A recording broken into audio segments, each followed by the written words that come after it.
Friends, ఈరోజు చెక్కలు చేసుకుందాం. దానికి కావాల్సింది జీలకర్ర కొంచెం, సాల్ట్ ఒక స్పూను, కరివేపాకు రెమ్మలు,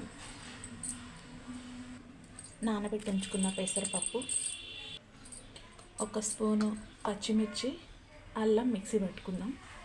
కారానికి సరిపడా సరిపోతుంది.